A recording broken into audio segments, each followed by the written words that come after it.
Whatever you predominantly think about the most, it will come to fruition, right? It's like Amazon. Like when you continually think about something, it's like you're ordering it constantly over and over, and it will be delivered.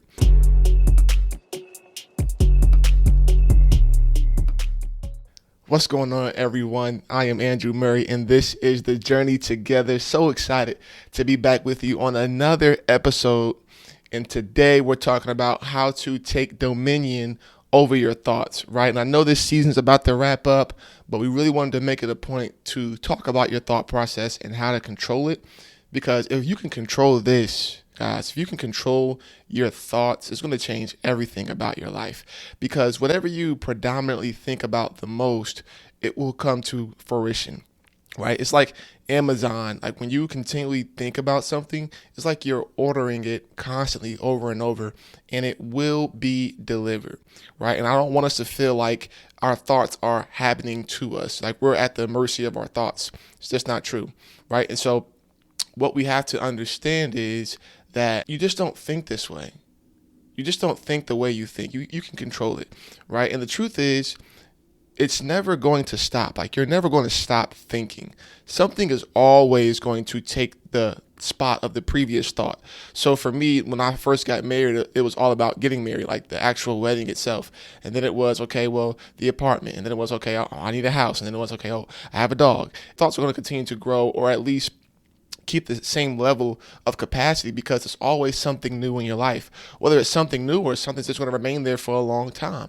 And so even if you check something off of your to-do list, something will subconsciously sneak its way up there and say, okay, this is the next thing to get done. And so we're going to take some time today and talk about 3 steps you can take to really start beating down on your thoughts and be able to control them.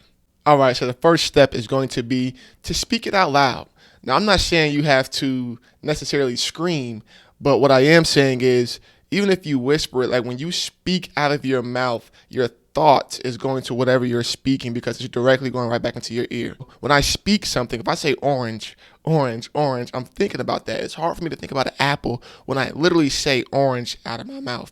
Now, an apple may sneak in there if I was like subconsciously thinking about it a lot, but if I continue to say orange to the point where it's all I say for, let's say, 20 seconds, that's going to take over. That's going to be my new predominant thought.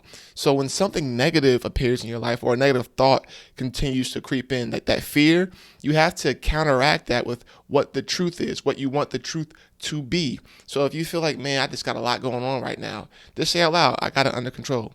I have it under control. I have it under control, because that's going to be the thought that you actually believe, right? And so when fear sneaks in and you don't feel worthy enough to complete a goal, talk it out loud.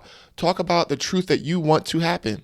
Talk about what you want to happen. I'm telling you, that's going to be the forefront belief of your brain, because that's all it can focus on. So really speak out the truth. Don't hold it back. Again, you don't have to yell this, but you do have to speak it even if you whisper it. The second step you can take when trying to control your thoughts is to separate the train tracks. In a way, that's what I call it, at least the train tracks, because what happened for me is I would think about something, and let's say it's a train going on a track, and then it would connect all of my thoughts into one.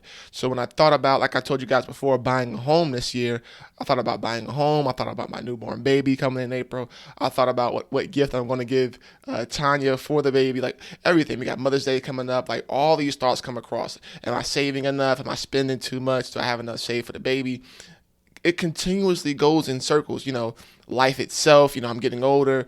All these things can pop in my head. And so what you want to do is separate the train tracks and say, hey, I'm only going to think about one thing. I'm not going to think about life in itself, because when you think about all of your problems, or at least perceived problems or struggles or goals, whatever the case is, when you think about everything at one time, you are going to get analysis paralysis. You aren't going to do anything. You're going to feel completely numb, and so much, your brain is going to be in turmoil because it cannot complete something, because you're moving on to the next so fast. And so separate the train tracks. When you think about one goal, for example, for me, when I think about my home buying journey this year, I will tell myself, do not think about anything else. Like other things may come up in my brain, but I say, nope, I'm only thinking about me buying a house currently right now.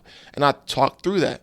I focus on that. I'm not going to allow anything at work to sneak in there. I'm not going to allow anything in my relationship to sneak in there, whatever the case may be. Even if it's something simple as, did I wash my clothes this weekend, or did I go grocery shopping this weekend? Like, no, separate everything.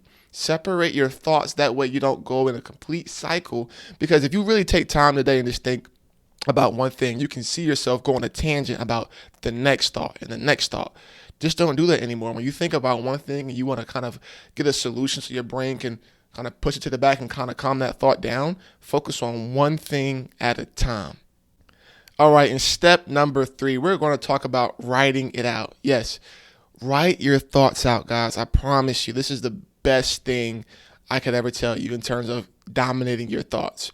When you get a journal, I have about 6 or 7 journals listed out on the different values of my life and what I want to think about and what I want to achieve. So I have my goals, I have my faith, I have my family, I have my finances, I have my fitness. Everything's just separated. And I have a blank journal just to write whatever I want to out. You have to, like we talked about before, when you separate the train tracks, write these things down, because what happens is your brain will continue to think that it's not done. But when you write it down, and let's say even if you forget about a predominant thought, like for me, I want to be able to save a certain amount of money to put down on a home. If I say, do I have enough? I'll go to the journal, because I've thought about this before, see what I wrote, so that way I can answer it legitly and not think, do I have enough? Like, get the facts down on paper, what you can control and what you can't control. And if I can't control the fact that I didn't start my home buying process yet, and I don't start it until April or May, I'm not going to allow that thought to dominate me if that's out of my control. I just can't allow that to happen. So really focus on what you can control, get those things done, or at least write them down to do, and write down the things you can't control. And don't let that hold dominance over your thought process. And so, guys, again, this is the journey together. Take control of your thoughts. This is the year that we are going to take control of our thoughts, because this is the year we're going to take control of our lives. So don't wait for the rest of your life. Create the rest of your life. Let's take dominion over our thought process.